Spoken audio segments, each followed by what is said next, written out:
De là où vous vous situez, là où vous vous trouvez actuellement. Bonjour, bonsoir. Euh, c'est une joie encore pour moi de me retrouver devant vous en ces instants que le ciel nous permet d'avoir. Parce que voilà, ensemble, nous voulons parler un peu de beaucoup de choses, mais surtout de, de la situation dans laquelle nous vivons actuellement, le monde dans lequel on vit. Nous tous, nous sommes au courant, nous sommes témoins de ce qui se passe dans le monde.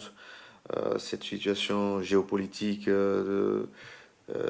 toutes ces tracasseries, tous ces problèmes climatiques que nous avons autour de nous. Les temps changent, les situations deviennent de plus en plus compliquées. Ça bouleverse l'humanité, ça bouleverse. Et nous voulons un peu voir à la lumière de la parole de Dieu qu'est-ce que ces choses veulent dire et qu'est-ce qui est en train de se préparer, qu'est-ce qui arrive. Parce qu'en échangeant avec les uns et les autres, que ce soit des collègues de travail, que ce soit des amis de l'école et autres, ben, beaucoup d'entre nous comprenons que nous sommes à la fin d'un cycle, nous sommes en train d'arriver à la fin d'une période pour passer à une autre période pour certains. Et d'autres comprennent que ben, nous sommes à la fin d'un temps, d'une dispensation pour entrer dans une autre dispensation. Et il y a beaucoup de choses qui se disent par rapport au moment où nous vivons actuellement.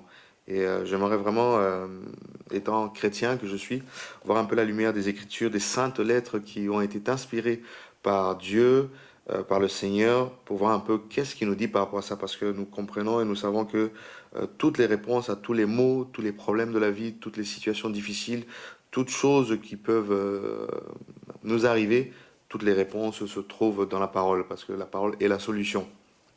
Et j'ai pu un peu lors de ma méditation tomber sur certains passages qui m'ont vraiment interpellé et j'aurais vraiment souhaité partager ça avec vous. Parce que vous savez, ce n'est pas évident. Nous sommes témoins de beaucoup de choses, comme vient de le dire, et c'est compliqué. Sur le plan politique, sur le plan économique, sur le plan voilà, sur beaucoup de domaines de la vie, on voit que les choses vont d'une manière décroissante. Donc la dépravation, l'immoralité s'installe, le mal est appelé bien. Ce que à l'époque nos pères, nos oncles, nos grands-pères euh, trouvaient mal, aujourd'hui on trouve ça tout à fait normal. On banalise l'immoralité, on banalise le péché, on banalise tout ce qui n'est pas bon à la moralité alors que certaines choses, même à l'époque, n'étaient pas forcément acceptées aussi facilement. Et aujourd'hui, tout devient banal. Les jeunes, les enfants ont accès à des choses qu'à l'époque, ils n'avaient pas forcément accès. Il y avait des interdits. Aujourd'hui, tout devient banalisé. On comprend qu'il y a quelque chose qui ne va pas. Il y a quelque chose qui se passe. Voilà.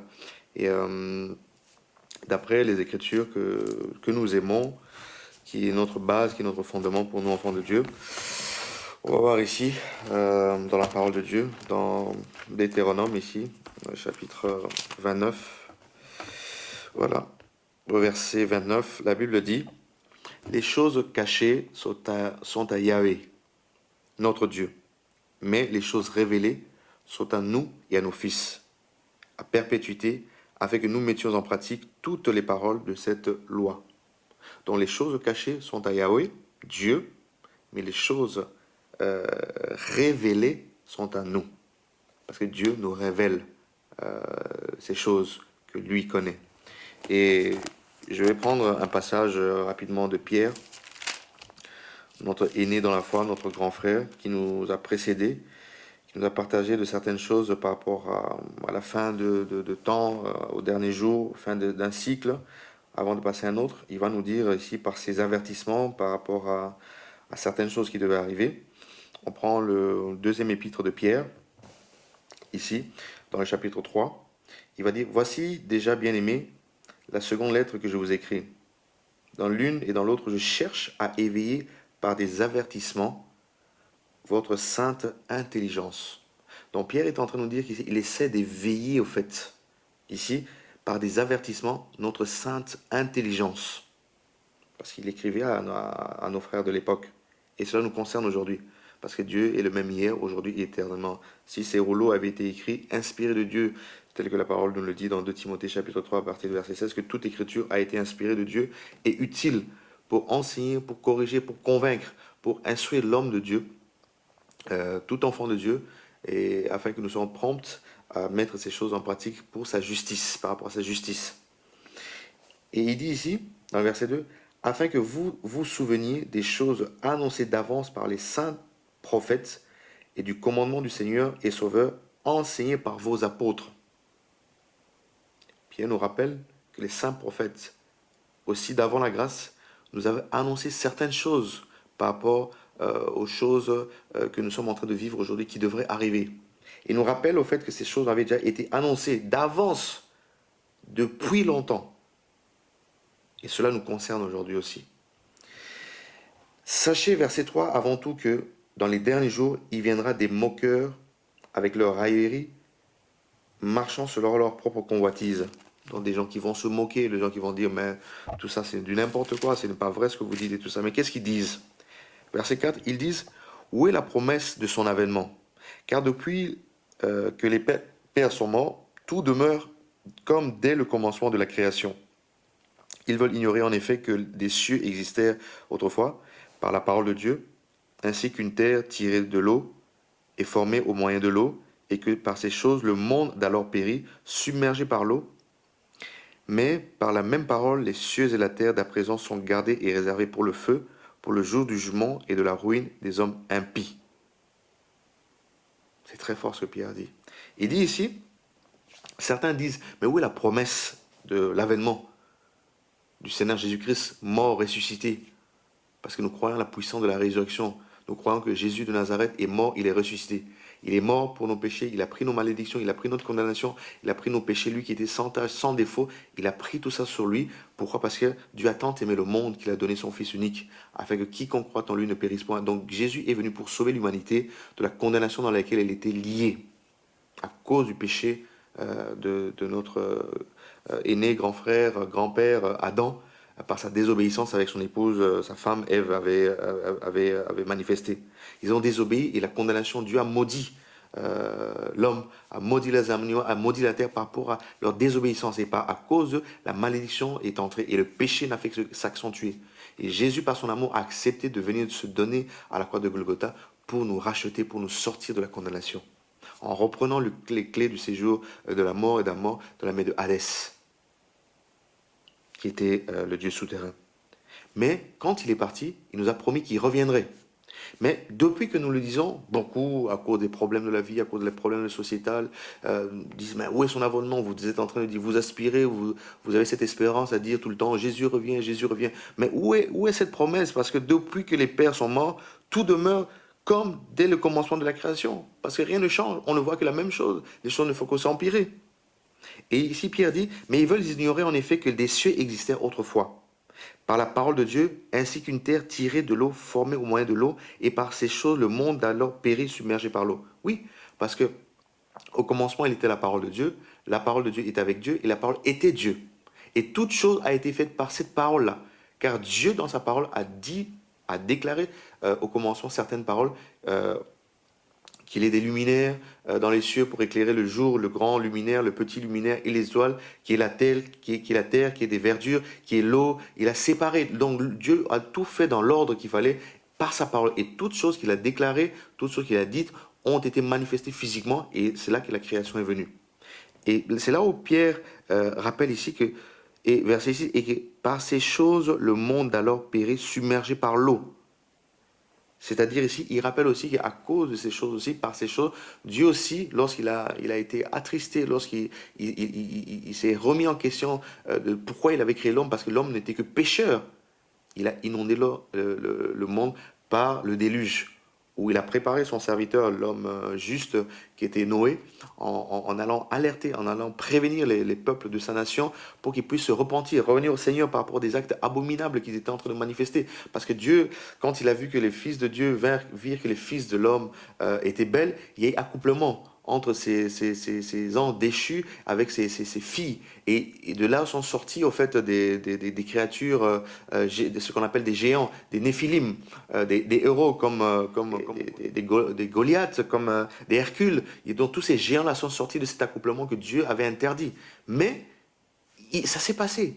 Et Dieu s'est repenti d'avoir créé l'homme. Il a dit, mais à quoi bon créer l'homme pour chaque fois tomber dans le péché, pour chaque fois s'adonner à des orgies, à des actes qui sont abominables devant mes yeux. Et Dieu s'est repenti.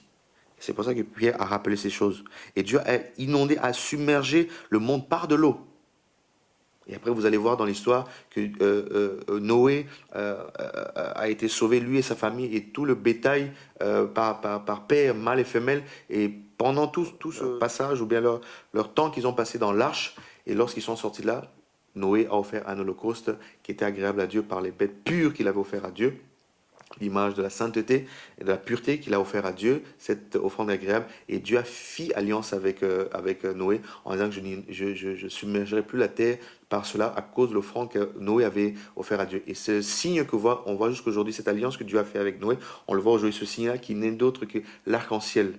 Et on le voit dans Genèse 7, comment Dieu explique toutes ces choses-là. Mais ici, Pierre nous parle de choses encore plus profondes de ça, parce que c'était juste un rappel, et dit dans le verset 7, « Mais par la même parole, les cieux et la terre d'à présent sont gardés et réservés pour le feu, pour le jour du jugement et de la ruine des hommes impies. » Oui, parce qu'il est réservé aux hommes de mourir, une seule fois après viendra le jugement. Voilà. Et verset 8, « Mais il est une chose, bien aimée, que vous ne devez pas ignorer, c'est que devant le Seigneur, un jour est comme 1000 ans, et 1000 ans sont comme un jour. Le Seigneur ne tarde pas dans l'accomplissement de la promesse, comme quelques-uns le croient, mais il use de patience envers vous, ne voulant pas qu'aucun périsse, mais voulant que tous arrivent à la repentance. » Oh, Dieu est merveilleux, Dieu est amour. Dieu est tellement bon, parce que si Dieu devait juger comme il jugeait à l'époque de la loi de Moïse, nous serons tous morts aujourd'hui, nous n'aurons même pas cette opportunité de nous voir, de respirer, de faire tout ce que nous faisons, parce que Dieu nous jugerait en fonction de nos actes. Mais Dieu nous aime tellement qu'il nous a fait grâce de nous envoyer son Fils unique Jésus-Christ qui a accepté de mourir pour nous. Cette œuvre, la rédemption, cette œuvre merveilleuse de la croix de Golgotha, cette grâce qu'il nous a accordée, afin que par lui nous soyons sauvés. Et il dit ici que Dieu use de patience envers vous, ne voulant pas qu'aucun périsse, mais voulant que tous arrivent à la repentance. Oui, Paul l'a dit. 1 Timothée chapitre 2, là-bas, Dieu dit que Dieu veut en effet que tout le monde soit sauvé et parvienne à la connaissance de la vérité. Car Dieu n'a pas envoyé Jésus-Christ pour juger le monde, mais pour que le monde soit sauvé par lui. Donc Dieu aime tellement le monde, Dieu aime tellement son peuple, qu'il veut pas il veut qu'aucun de nous ne puisse périr. Dieu veut sauver tout le monde. Mais la liberté nous appartient, parce qu'il ne nous force pas, il nous donne la liberté de choisir entre le bien et le mal, entre les deux chemins. Le chemin étroit qui mène à la vie et le chemin large et spacieux qui mène à la mort que beaucoup malheureusement choisissent. Mais Dieu nous veut interpeller, et par Pierre ici, par les avertissements, en nous rappelant ce qui est l'essentiel, parce que nous ne sommes que des pèlerins, nous ne sommes que des voyageurs sur la terre, nous ne sommes pas là pour vivre éternellement. Alors, il veut que tous arrivent à la repentance. La repentance ici, il veut nous ramener au changement d'attitude, au changement de mentalité. Si je me comportais de telle manière, Dieu veut me sortir de cet état à un autre état pour que je comprenne que le mal que je faisais et que ce n'est pas bon. Et que la solution m'est donnée par Jésus-Christ. Et il va aller plus loin en disant, verset 10, nous sommes toujours dans 2 Pierre chapitre 3, verset 10, « Le jour du Seigneur viendra comme un voleur. En ce jour, les cieux passeront avec fracas, les éléments embrasés se dissoudront, et la terre et les œuvres qu'elle renferme sera consumée. » Vous vous rendez compte? Tout passera. Et le jour du Seigneur viendra comme un voleur, parce qu'il ne viendra pas, il nous alertera pas, il ne nous préviendra pas. On ne sait pas à quel moment il viendra, mais nous devons le préparer, parce qu'il viendra comme un voleur. Il nous prendra par surprise. Voilà pourquoi il nous interpelle de nous préparer, de nous repentir, d'abandonner la mauvaise vie, d'abandonner tout le mal que nous faisions, qui n'honore pas son nom, ni sa moralité. Et il dit, les cieux passeront avec fracas, les éléments embrassés se dissoudront, et la terre, avec les œuvres qu'elle renferme, sera consumée le jour du jugement. Donc tout ce que nous voyons ici, ces belles bâtisses, ces beaux monuments, tout ça, ça passera. Il n'y a que la parole de Dieu qui ne passera pas. Tout passera sauf sa parole. Il continue, verset 11. « Puisque tout cela est en voie de dissolution, de disparition, combien votre conduite et votre piété doivent être saintes. Attendez, verset 12, et hâtez l'avènement du jour de Dieu, jour à cause duquel les cieux enflammés se dissoudront et les éléments embrasés se fondront. » Il nous demande de hâter, de attendre. Voilà pourquoi un enfant de Dieu véritable attend, est dans l'attente, espère et dans l'espérance que Jésus revient. Il est en train d'aspirer, de hâter. C'est comme quand on te promet quelque chose un cadeau, on te promet quelque chose de bien. Nous avons tendance à hâter, à espérer, à être persévérants pour des choses périssables. Mais pour le salut, pour l'éternité, à combien plus forte raison nous devrions le faire? Et, verset 13, mais nous attendons selon sa promesse de nouveaux cieux et une nouvelle terre où la justice habitera. Selon sa promesse. Parce que Dieu n'est pas un homme pour mentir, ni le Fils de l'homme pour se repentir. C'est-à-dire, ce n'est pas quelqu'un qui nous a annoncé dans sa parole, avec ses saints, avec les prophètes, tout ce qui devait arriver, tout ce qui allait se passer, pour qu'après ils se disent, mais tiens, en fait, je me suis trompé, j'ai fait une erreur dans mes calculs, ce que j'avais dit à mes prophètes par inspiration était faux, je me repens de cela, je change d'opinion, je change mes paroles, parce qu'au fait, je m'étais trompé de calcul. Non, Dieu ne se trompe pas dans ses calculs. Tout ce que Dieu dit est juste et vrai, parce qu'il est Dieu. Il ne ment pas, parce que Dieu est vrai. Il est le chemin, la vérité et la vie, par excellence. Donc ici, il dit très bien que nous attendons selon sa promesse. Parce qu'il nous a promis qu'il s'en allait et qu'il reviendrait. Mais qu'il est parti nous préparer une demeure pour chacun de nous. Et voilà que nous comprenons que toutes ces choses vont passer. Le meilleur reste à venir. Tout ce que nous envoyons ici, les souffrances du temps présent, ne sont pas comparables aux belles choses qui nous restent à venir. Rien n'est comparable à ça. Rien n'est comparable à l'éternité. Tout ce temps qui nous est compté, 10 ans, 30 ans, 20 ans pour certains encore qui restent pour certains d'entre nous, ou 40 ans pour d'autres. Tout ce temps-là n'est rien à comparer aux merveilles qui nous restent à venir avec lui, à vivre avec lui.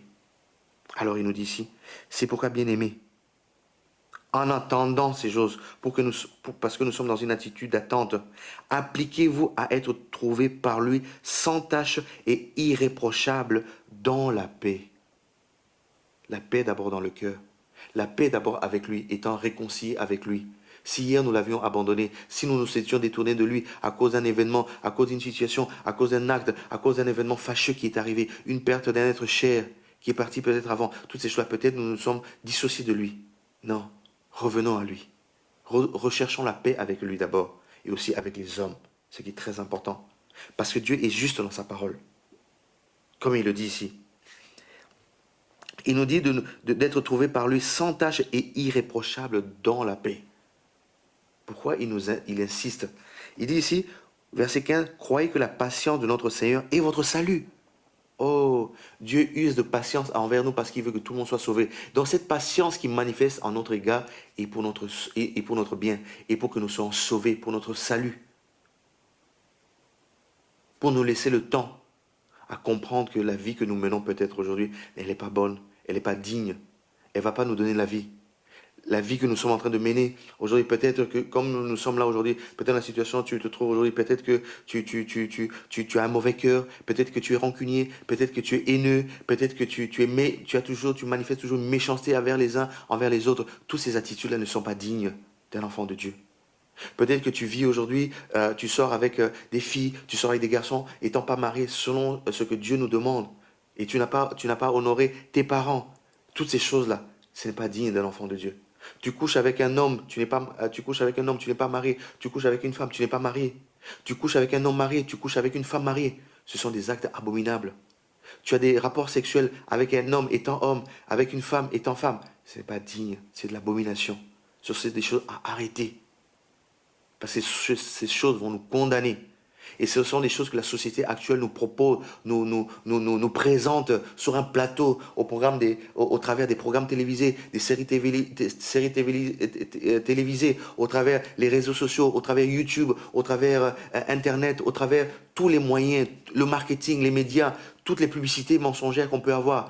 En fait, la société actuelle est en train de nous polluer afin que nous sortions de la volonté de Dieu, afin que nous croyons que c'est normal alors que ce n'est pas normal. Voilà pourquoi la génération d'aujourd'hui sera jugée plus que le temps de Sodome et Gomorrhe. Parce que les actes que nous sommes en train de vivre aujourd'hui, bien aimés, vous n'avez qu'à ouvrir vos smartphones, vos ordinateurs. Autour de vous, nous sommes entourés de toutes ces choses-là.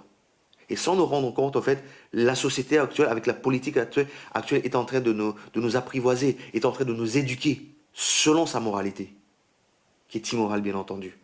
Et toutes ces lois qui sont en train de sortir dans les parlements, les politiques qui sont en train de sortir des nouvelles lois aujourd'hui où le divorce peut se faire en moins d'un tour. Alors qu'à l'époque, il fallait prendre un temps, 1 an, 6 mois voilà, de vie commune encore pour voir comment ça allait se passer, toutes ces choses. Aujourd'hui, on peut, en moins d'un tour, on peut divorcer facilement. On nous permet de divorcer facilement. Ce n'est pas normal. Aujourd'hui, l'euthanasie qui était permis aux adultes, aujourd'hui, même un adolescent, même un jeune peut se faire euthanasier parce que, voilà, les souffrances, parce que si, parce que là. Donc, on voit que les avortements, on permet les avortements de plus en plus. Alors que ce sont des vies, ce sont des enfants qui sont tentés de partir, de mourir. Aujourd'hui, si ton père, si ta mère t'avait avorté, tu serais plus de ce monde. Tu serais même pas dans ce monde. Alors qu'aujourd'hui, tu peux être une bénédiction pour beaucoup de personnes qui sont autour de toi. Tu es peut-être une lumière pour beaucoup de personnes que tu soutiens dans ta famille. Mais on aurait pu t'éliminer aussi. Mais Dieu t'a gardé. Mais qui ne te dit pas que tous ces bébés, tous ces enfants qui ont été avortés, qu'on a tués à cause des mécanismes politiques, à cause des solutions, entre guillemets, qu'on donne pour pouvoir assouvir les besoins, ou bien pour donner la solution à certaines personnes de ne pas garder ses enfants, tous ces plannings familiaux, quelque part, qui sont des couloirs qui envoient des gens en enfer. Des bébés. Tout ça, c'est le système actuel qui le permet.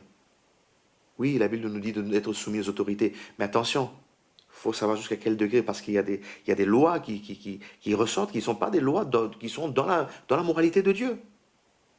Vous voyez? Donc il y a beaucoup de choses qui sont permises aujourd'hui. On regarde aujourd'hui à l'époque, je dis quand j'étais tout petit, quand on mettait un film de moins de 10 ans, je veux dire, c'était pour moins de 10 ans, et encore à la limite. Mais aujourd'hui, un film, une série télévisée à 17h, 18h, moins de 10 ans, mais vous voyez les scènes qui sont là-dedans, mais c'est pas possible. Aujourd'hui, on est pollué par les séries, comme je dis, Alerte à Malibu, Les Feux de l'amour, L'île de la tentation, plein de séries bizarres qui nous éduquent à vivre dans les sexualités avant le mariage, dans la tromperie, dans des choses bizarres, abominables. Les Colby, tout ce que vous voulez, tous les noms que vous connaissez. Anglais, français, toutes les langues possibles. Des danses aujourd'hui qui sortent... Des danses qui sont carrément sexuelles, des danses même dans les fêtes. Aujourd'hui, on va dans les fêtes aujourd'hui, des jeunes dansent, des scènes de danse que même à l'époque, ce n'était même pas possible de le faire devant nos parents. Aujourd'hui, ça passe normal, c'est accepté, personne ne dit rien, parce que la société actuelle nous l'impose et c'est normal. Et sans oublier que certains, entre guillemets, je suis désolé de le dire, certains chanteurs sont mandatés par l'autre monde pour aveugler, pour amener un maximum de personnes dans la dépravation totale, dans l'immoralité totale. Il y a des danses qui sont font aujourd'hui, vous voyez des cris de certaines danses, mais c'est des actes sexuels carrément, ce n'est pas normal. Ouvrons les yeux. Comment voulez-vous, en tant que parent, éduquer vos enfants dans une génération comme ça si vous ne prenez pas position par rapport à la vérité, par rapport à la moralité? Ça veut dire, quelque part, vous contribuez à ce que vos enfants grandissent dans une société pareille, sans pour autant les préserver. Même si vos enfants ne vont pas dans une discothèque, bien qu'il y ait des discothèques pour jeunes aujourd'hui, pour adolescents, mais même s'ils ne vont pas parce que vous ne leur permettez pas, mais quand vous-même, parents, vous permettez dans vos propres maisons de mettre des DVD, de mettre des chaînes, des musiques, ou YouTube par exemple, où vous nourrissez votre chair par rapport à votre culture, par rapport à votre tradition avec des musiques bizarres, et vos enfants dans votre propre maison, que vous ne voulez pas qu'il y ait dans des discothèques, mais vous les initiez dans vos propres maisons avec ce genre de musique-là. Il faut faire attention. Dieu use de patience envers nous parce qu'il veut que tout le monde soit sauvé. Il ne veut pas que nous rentrions, que nous nous conformions au siècle présent. Voilà pourquoi Paul a dit aux Romains quand même qui avaient quand même la testa dura, comme les Romains quand même, ils avaient la tête dure. Il leur a parlé, ne vous conformez pas à Romains chapitre 12, verset 2.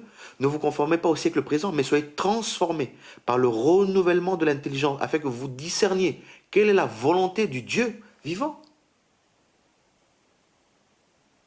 Afin que vous discerniez quelle est la volonté de Dieu. Ce qui est bon, agréable et parfait. Ça dit qu'on ne doit pas se conformer par rapport à la moralité de la société actuelle. Parce qu'ils disent ici, où est la promesse de son avènement? Car depuis le temps de vos pères qui sont morts, mais tout a été comme au commencement. Mais attention, Dieu est dans sa parole. Il a promis qu'il reviendra. Et nous croyons par la foi qu'il reviendra. Parce qu'il n'est pas un homme pour mentir, ni pour se repentir. Et il dit ici, verset 15, toujours, croyez que la patience de notre Seigneur est votre salut. Donc s'il est patient envers nous, c'est pour que nous soyons sauvés. Parce qu'il veut que tous les hommes soient sauvés et parviennent à la connaissance de la vérité qu'il est. Parce que c'est le seul, parmi tous ceux qui sont passés, qui a pu déclarer, je suis le chemin, je suis la vérité et je suis la vie. Personne d'autre n'a pu faire de telles déclarations. C'est le seul qui a fait des déclarations. Il nous a montré dans tas de situations qu'il est le sauveur de l'humanité. D'autres ont pu venir avec la philosophie Darwin, par exemple. Il a instauré le darwinisme. Darwin dira que nous sommes venus d'un Big Bang. Nous sommes venus de ceci, nous sommes venus de cela. Mais quand bien même il peut y avoir un Big Bang, il faut qu'il y ait quelqu'un qui déclenche le Big Bang. Et à la fin, avant sa mort, il a reconnu qu'il y avait un Dieu qui existait. Mais ça, on a étouffé cette vérité. Parce qu'on voulait perpétuer cette fausseté qu'il avait annoncée, alors que lui-même s'était repenti. Lui-même avait changé d'avis. En reconnaissant qu'il y avait un Dieu créateur qui existait. Donc, on veut nous cacher la vérité. Mais Dieu, dans son amour, comme il aime son peuple, comme il aime ses enfants, et Dieu n'a pas de race. Je rappelle encore une fois, Dieu n'est pas dans les couleurs. Dieu n'est pas le Dieu des blancs seulement, le Dieu des noirs, le Dieu des métis, le Dieu des jaunes, le Dieu des rouges. Non, Dieu n'est pas dans les couleurs. Dieu est esprit. Nous n'avons pas le Dieu des mulâtres ou des métis. Des métis, pardon. Non. Parce que certains sont encore dans la bassesse, encore pour dire les dieux de nos ancêtres, les dieux de leurs ancêtres. On n'est pas dans ça. Dieu est le Dieu de l'humanité. Le Dieu d'amour, le Dieu de bonté, le Dieu de grâce. Alors, il dit, comme notre bien-aimé frère Paul vous l'a aussi écrit selon la sagesse qui lui a été donnée. Verset 17. Vous donc, bien-aimés, vous qui êtes avertis, tenez-vous sous vos gardes, de peur qu'entraînés par l'égarement des impies, vous ne veniez à déchoir de votre fermeté. Oui, parce que la Bible dit que celui qui se croit debout fasse attention de ne tomber. Tu dois rester ferme dans ta position dans le royaume, rester ferme dans ta foi. Parce qu'à cause des impies, à cause de tout ce qu'on est en train de dire, toutes ces lois qui sortent, toutes ces abominations qu'on voit autour de nous, mais on peut déchoir dans notre fermeté dans la foi. On peut abandonner la foi à cause des situations difficiles, à cause de l'oppression, à cause des situations difficiles que nous traversons. Des problèmes de couple, des problèmes de foyer, des problèmes des enfants, des problèmes de santé, tout ça. D'autres abandonnent la foi. Mais non, Dieu est fidèle. Dieu ne ment pas. Dieu veut le bien pour tout le monde. Jérémie l'a dit dans le Jérémie chapitre 29. Dieu a un plan de bonheur pour chacun de nous. Car Dieu a formé des plans de paix et de bonheur afin que nous ayons de l'avenir et nous ayons une espérance si nous le cherchons de tout notre cœur. Parce qu'à la croix, il a tout accompli.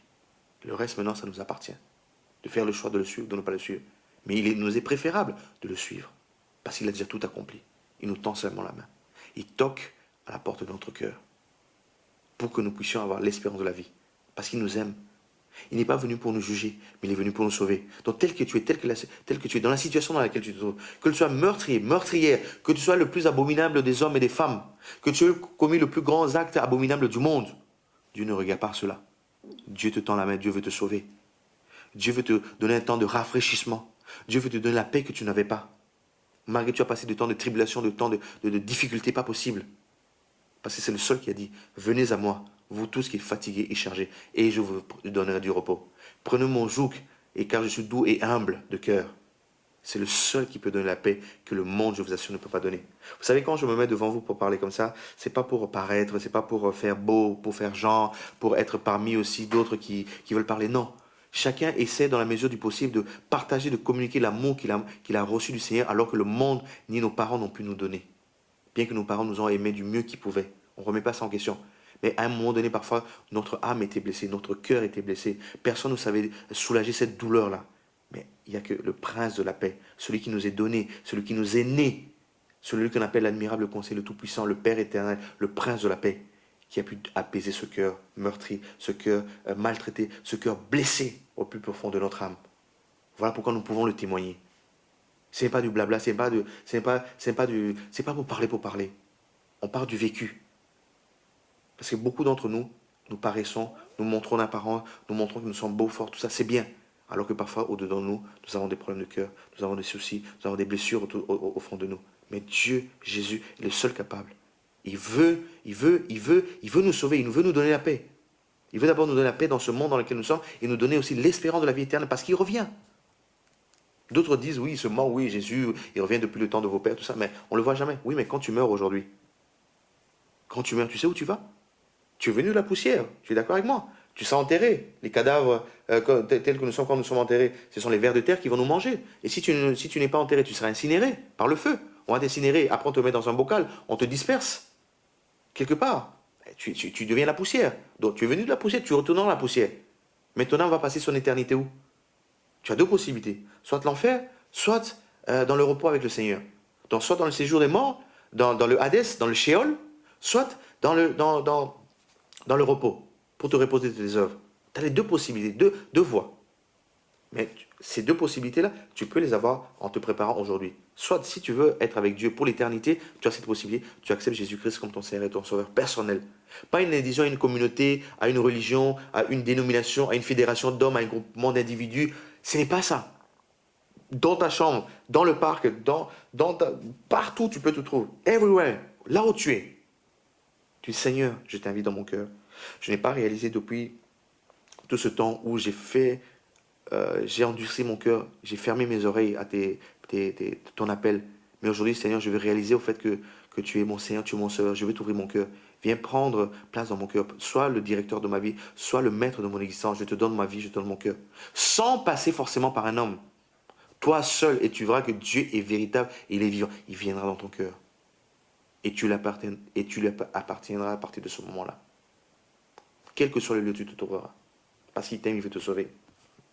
Alors, il dit, verset 18, toujours dans 2 Pierre chapitre 3, mais croissez dans la grâce et dans la connaissance de notre Sauveur, de notre Seigneur et Sauveur Jésus-Christ. À lui, la gloire maintenant et pour l'éternité. Il répète, je répète, mais croissez, donc grandissez dans la grâce et dans la connaissance de notre Seigneur et Sauveur Jésus-Christ. Oui, parce que si on ne connaît pas Jésus, si on ne grandit pas dans la connaissance de qui il est, on peut déchoir, comme il vient de le dire. On peut abandonner à cause des épreuves.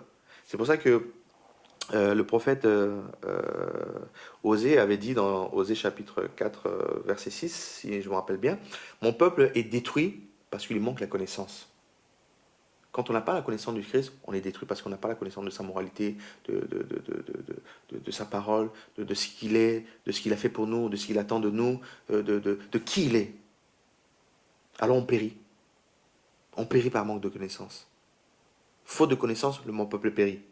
Mais il dit encore, Osée, le même Osée, il va dire dans Osée chapitre 6, verset 3, il va dire, connaissons, pour le peu que nous connaissons, même si tu connais un peu, ce n'est pas grave. Tu n'as pas besoin d'avoir la connaissance de la révélation de toute la Bible. Le peu que tu connais, c'est déjà très bien. Mais cherchons à connaître Yahweh, car sa venue est certaine que celle de l'aurore. Donc même tous les prophètes d'avant la grâce avaient déjà annoncé sa venue. Donc nous comprenons par cela que nous connaissons, mais nous devons aussi faire des efforts pour chercher aussi à le connaître davantage, car sa venue est certaine. Et les prophètes d'avant la grâce avaient prophétisé sa venue. Et ici Pierre aussi parle aussi de sa seconde venue, parce qu'il est parti, parce qu'il était venu comme un agneau. Il s'est donné à la boucherie, comme le prophète Ésaïe le dit, que comme un agneau qu'on mène à la boucherie, donc il s'est donné lui-même, comme on amène une bête à l'abattoir, on l'a tué. Il s'est donné à la croix. On l'a percé sur son côté. Et il nous a donné la vie par excellence. Mais quand il reviendra comme le juge, comme le lion de la tribu de Juda. Il est venu comme un agneau, mais quand il reviendra, ça sera une autre facette. Ça sera le lion, ça sera le juge. Il viendra pour faire quoi? Pour sauver tous ceux qui ont gardé sa parole, tous ceux qui ont marché conformément à ses écrits, à ses préceptes et ses commandements, et puis juger tous les impies, alors qu'il veut les sauver, alors qu'il veut de leur bien. Mais il y en a qui, malheureusement, ne voudront pas l'écouter, ne voudront pas l'entendre, à cause de l'Antichrist, à cause de son système. Mais nous sommes là pour interpeller le peuple de Dieu, pour interpeller la créature de Dieu, parce que beaucoup parmi les nations aspirent à la révélation, veulent connaître qui est Dieu. Mais voilà pourquoi il faut les fils, ceux qui ont connu le Père, pour révéler au fait qui est le Père, pour dire qu'il est véritable, il est vrai, et qui revient. Ne foulons pas la grâce aux pieds. Peut-être tu peux croire que c'est une vidéo anodine. Non, c'est une vidéo par laquelle le Seigneur est en train de t'interpeller là où tu es. C'est pas un hasard, parce qu'avec Dieu, il n'y a pas de hasard. Si tu regardes cette vidéo ce soir, ou ce matin, ou au moment où tu te trouves, sache que Dieu a permis que parmi toutes tes recherches sur Internet, sur YouTube et autres, ou sur les réseaux sociaux, que tu tombes, parce qu'il savait qu'il t'attendait à un rendez-vous. Et ce rendez-vous, c'était à la découverte de cette, ou la vision de cette vidéo. Ce petit temps de partage que j'ai à partager avec toi. Dans le temps de la grâce est encore disponible. Nous sommes dans la dispensation de la grâce, cette dispensation où Dieu est très patient. Il veut nous sauver, il veut te sauver. Mais bientôt, ce cycle va s'arrêter. Nous allons rentrer dans une autre dispensation du règne de Dieu. On n'aura plus cette opportunité, on n'aura plus cette grâce. Donc ne foule pas la grâce aux pieds. Tu sais, Jean va dire ici, dans Jean chapitre Apocalypse, pardon, Jean va dire dans Apocalypse chapitre 3, au verset 20. Voici, je me tiens à la porte et je frappe. Si quelqu'un entend ma voix et ouvre la porte, j'entrerai chez lui, je souperai avec lui et lui avec moi. Dieu est bon. Dieu est en train de frapper à la porte de ton cœur. Il veut entrer souper avec toi. Ouvre-lui simplement ton cœur. Dis-lui, Seigneur, me voici. Je n'ai pas compris avant, je n'ai pas réalisé, mais aujourd'hui je vais te recevoir. Et tu vois, ta vie va changer. S'il a pu changer ma vie, de pécheur, abominable garçon que j'étais, tout le mal que je faisais, s'il a pu changer, toucher mon cœur, à cause des blessures du cœur, du passé, toutes ces choses-là, il peut te changer, il peut te toucher. Parce que je ne suis pas mieux que toi, je ne suis pas plus intelligent que toi. Je n'ai rien de mieux que toi.